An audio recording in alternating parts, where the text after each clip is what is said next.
Hello, everybody. Hello. I think. Hmm. Thanks for coming to the session. I feel like my teachers in school, I feel like I'm talking to the void. The the voice. Yeah. Yeah. I think. Oh, can I Mhm. also share? Can I share my screen? Is that allowed? Or Oh yeah. Actually, you Oh yeah, should make sorry. I will give co-host. co-host privileges to you. cool, cool, cool.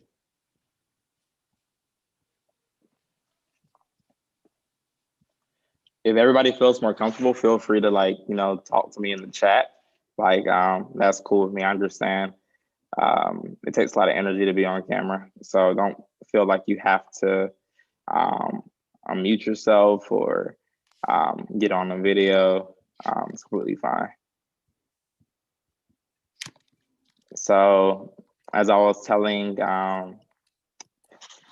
some of the hosts of the conference, I plan to make this a very, very simple um, way to get going in terms of coding. Um, my background is that I've been coding for about 3 years now, and it's a lot easier than people make it seem. But the way that you initially interact with it can be that kind of like a key factor in it being easy or hell. So I'm gonna wait for a few more people to come in. So I'll start at like 6:05. But in the chat, if you can say your name and maybe where you're from, I think that'll be cool to put to get us started. Anybody brave enough to start us off?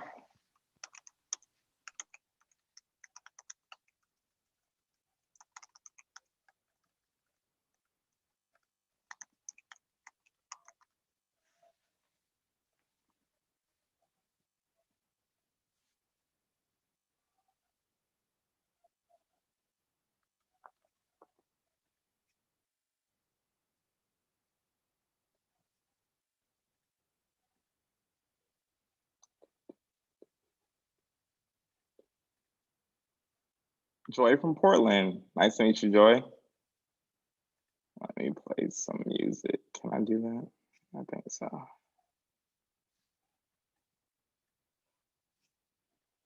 My philosophy teacher made like a really nice, hey Ryan, nice from Portland as well. My philosophy teacher made a really cool kind of like playlists, like I guess warm up playlists where she can Spotify. I thought that was pretty cool.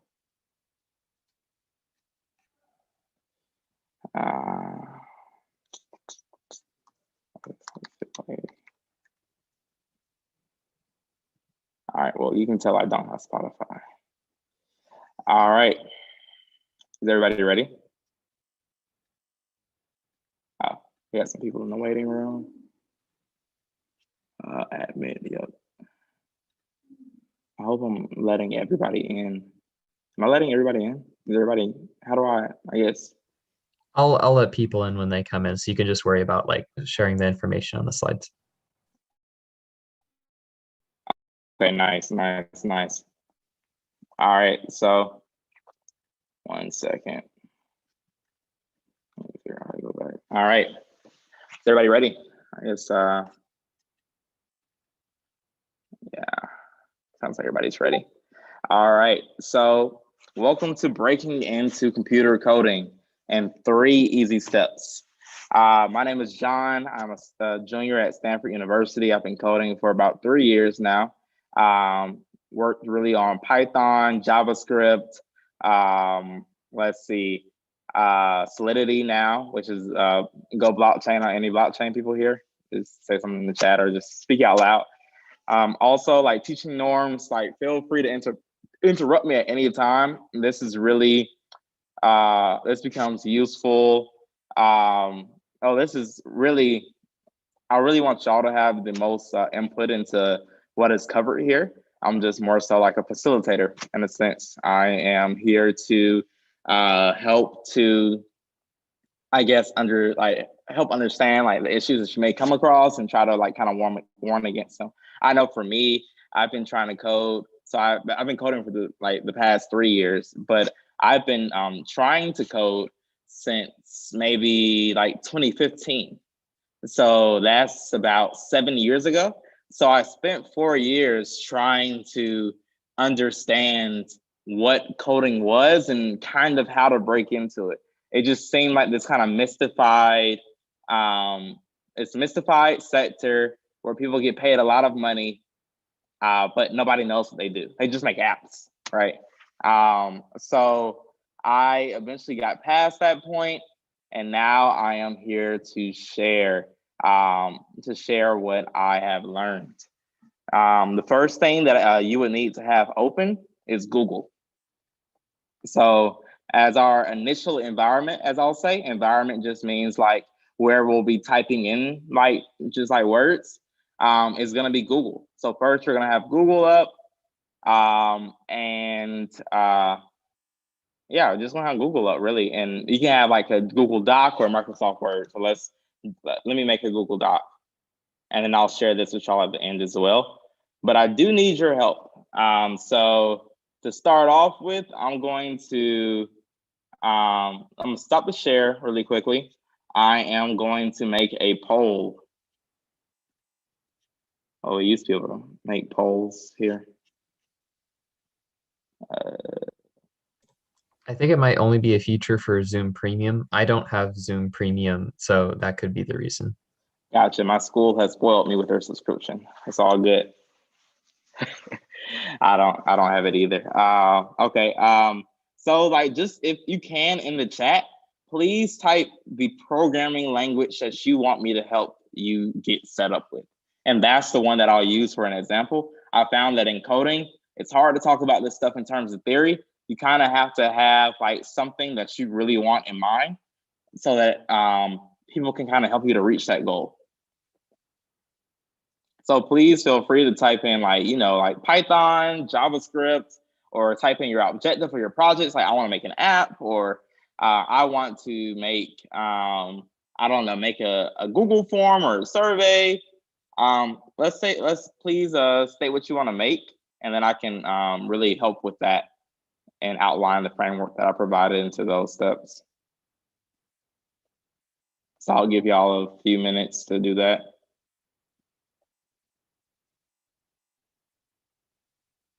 A lot of hackathon projects use JavaScript. Dope, dope, dope. So let's do JavaScript, y'all.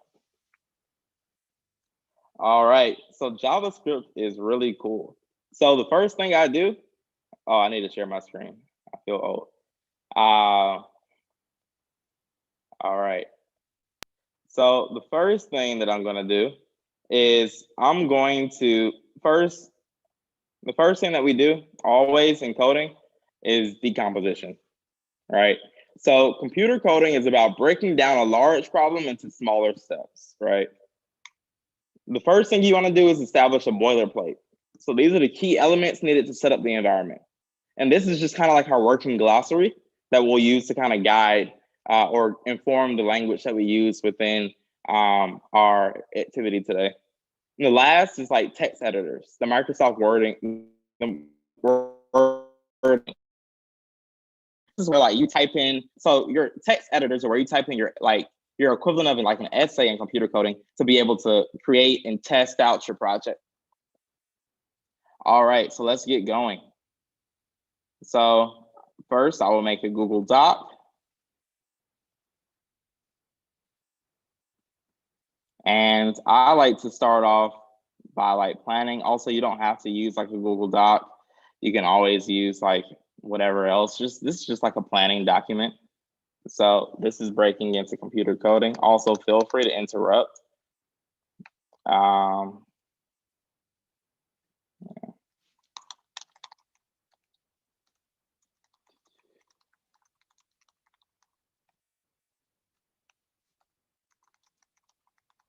All right. JavaScript. I recently learned JavaScript.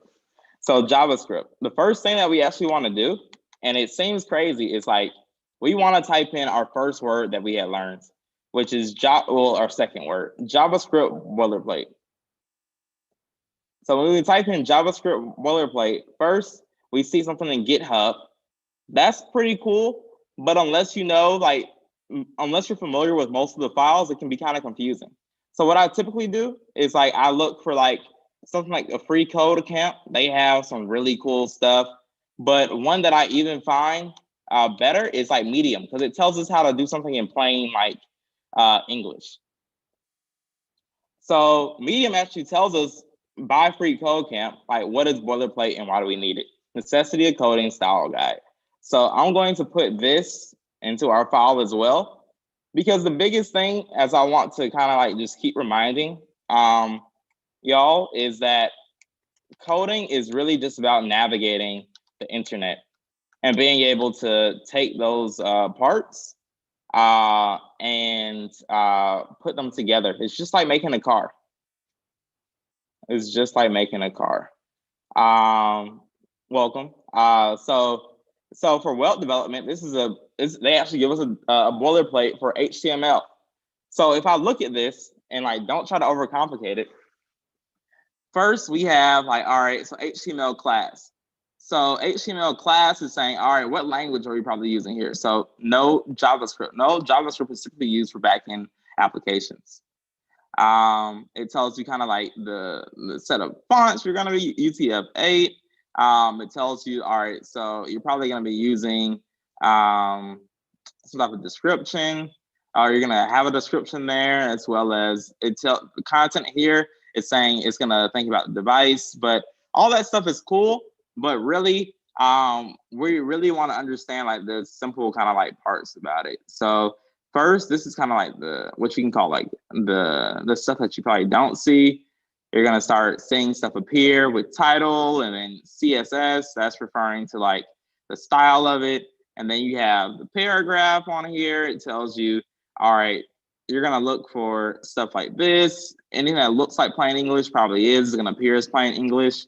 And then you have your script. This is just really more so telling you this is not gonna necessarily be on the page, but this is something that we're going to be using to help us to make maybe this look a little bit better, right? So let's see. So what I'm looking for here is a JavaScript boilerplate. So they have a React boilerplate, and I think that may be something that y'all probably want to use today, since y'all are probably going to be making something that's very close, I guess, in a sense, to an app of that some sort. So I'm just scrolling a little bit down just to see all of what is contained here, right? So as I go through it in real time, feel free to chime in. What would you click on? I have an idea of what I would click on, but I want to see what y'all would click on.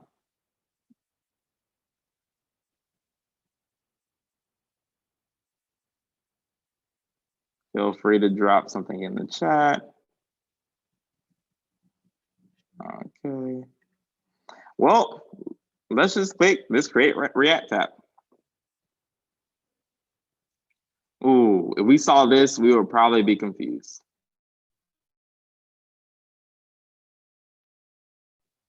Maybe. Some of y'all may have already had an advantage. But what we want to do is we want to go ahead and probably look at this React boilerplate, and let's see what happens here. I have a kind of a feeling that it's going to also be pretty complicated, which it will be, because you have to navigate through all these files. So let's kind of let's go back even more. And what we do on Google, as I think everybody, already knows, is, all right, if you don't find it the first time, type something else. So I saw on here at the bottom, and I'll just kind of tell you where I got my just understanding of, or how I got to the next thing, is that right here, it talked about our goal. So our goal is to be like a web developer, as said by Joy, one of your moderators here. And then it said JavaScript style guide. So really, all right, after saying that, I understand that I really just need to look for the language of it. So boilerplate is something that may be native to like Python, maybe, or C++, or some other language. So I'm going to be looking on Google for a style guide. Oh, this is might be a popular never mind. All right, so I accidentally clicked the wrong thing. JavaScript style guide for beginners. I always love to hit for beginners. It's always kind of cool.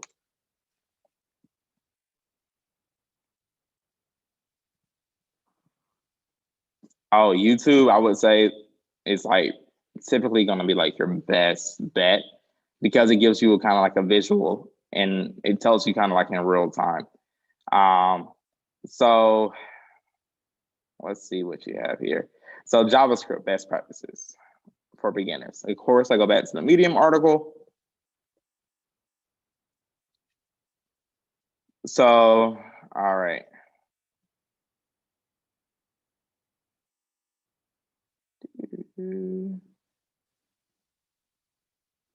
That's a lot. So for a beginner, I don't think this would make sense. So let's go back. If it doesn't make sense, probably it's not the best. That's always has been like my kind of like way. Cause like, all right, if it doesn't make sense, then there's probably there's something better out there. All right.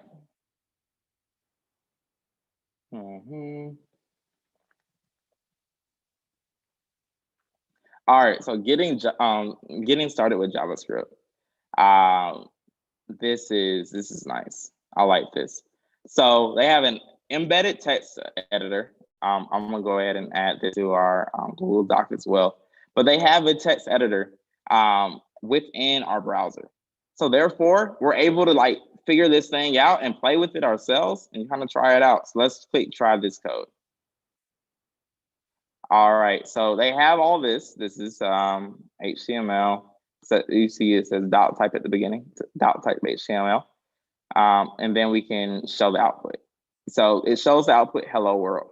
So what happens when I change the part? Kind of like with the, I don't know why it also didn't show embed in JavaScript, but it should have.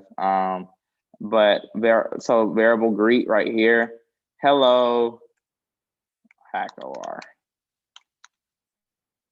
And let's see something. Okay, so now the text has changed to hello HackOR.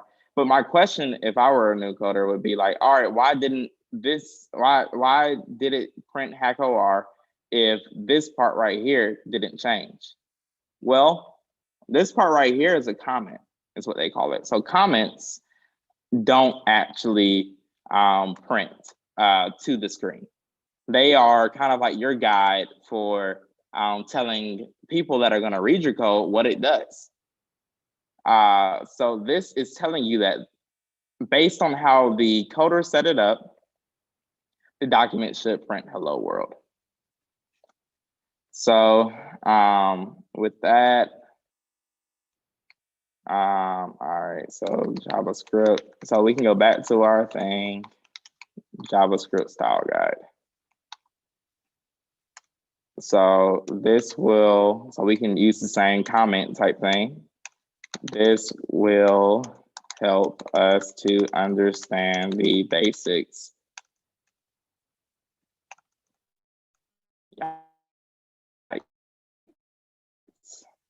To understand the basics.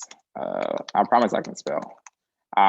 This will help us to understand an overview.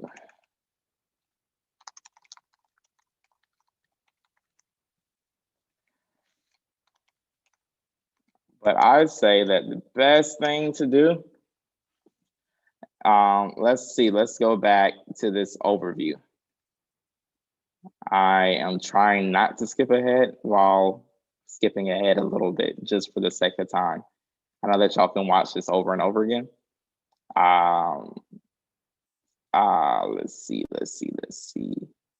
So let's see maybe so because I've done this like I guess a lot of times, I know that React.js is what we're looking for in the end. But I haven't really showed you how to get there, which is really, I guess, my hesitation. But I realized that based on the amount of searching that it will take, it's gonna take a while to be able to get from, all right, I'm doing Google search, and then I found out that React is probably the best for me. So I'll kind of show you my desktop to illustrate just how much I typically have to search to find something. So right now I'm trying to learn a new programming language, and all of these tabs that I have open, I've deleted a lot actually, are all trying to, are all telling me like various different parts of the programming language, and it's kind of like add-ons in a sense, so that I can figure out, all right, really kind of like how to figure it out. But coding, it does actually require a lot of this. Like I constantly have like videos open of like trying to understand like different topics, how to plug in an app, how to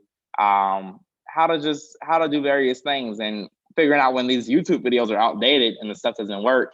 I have to figure it out, on my own. I have to go look into a repository, as they call it, or looking into like some other document. And then after that, I have to end up going to go call friends for help. So I would say that if you get stuck, it's normal. But to kind of like wrap up the session is that what you're going to be looking for to be able to do in a web app is the same process. So if we type in web app for beginners, right? I'll probably get you started. Of course, you can always use a no-code platform, but it's kind of always cool to actually do it. So this looks kind of cool. A beginner's guide to web application development. Dope. So you're talking about, okay, HTML, CSS. Yeah, that's older. So he talks about web application development process, how to build a web app. That's probably what we want to see. So I'm gonna go ahead and do new tab. All right, so to build my web application, I know I need to have a database. So we can look up database later. We need a front end. So that's we're in a front end right now. And the last part is a back end. So this is where we may use a different language, but we may not have to. It just depends. And these are the frameworks. So the backend frameworks are Rails written in Ruby, Laravel written in PHP, the Django written in Python. That's pretty cool. But typically for a hackathon, and I have to ask Joy. Joy? Yeah. Question. For the hackathon, are they going to be mostly building like an MVP, so like a front end probably to display it, or is it expected to be full stack? Like, what are the expectations for the hackathon so far? Yeah, so for the hackathon, we have different categories, but the MVP, I think, could either be fully front end or some back end, or even we have a design category where it's like a Figma. But we're not expecting for complete work. We're just expecting for any amount of work in progress that shows that what your idea is and what you've done to implement that over the course of the hackathon. And yeah, thank you for asking, because I think that's great to clarify to hackers.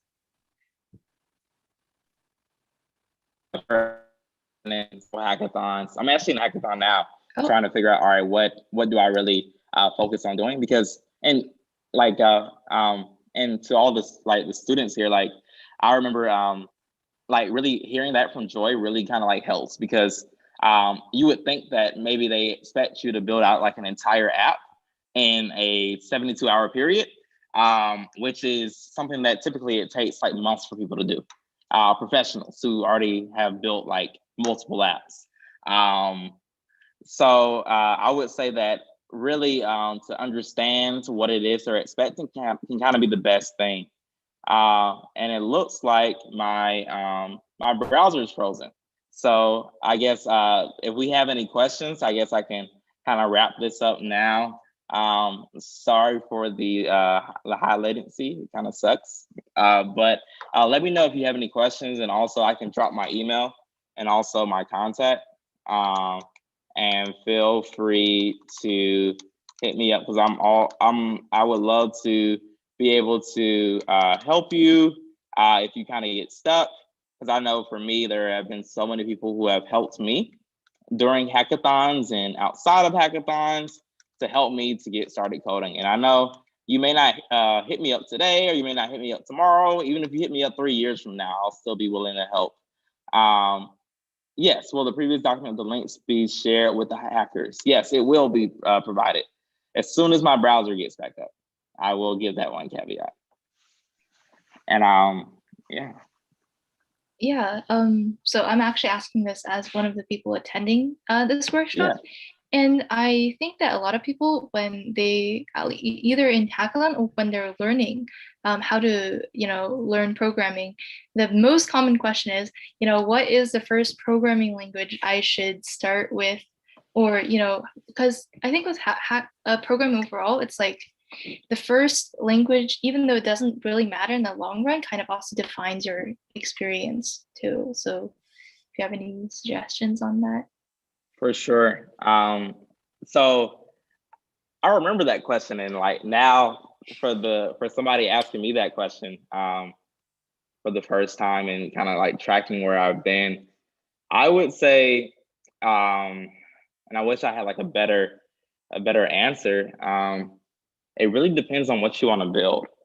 I would say that Python has been the best starter language because you're able to interpret a lot of code or understand how things work because it's in plain English.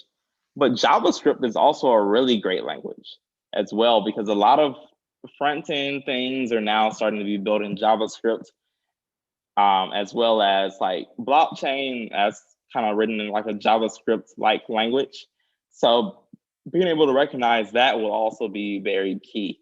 But the reason I kind of give this mixed answer to your question is because it really depends on what you really want to spend your time with, in terms of like computer programming is just like learning another language.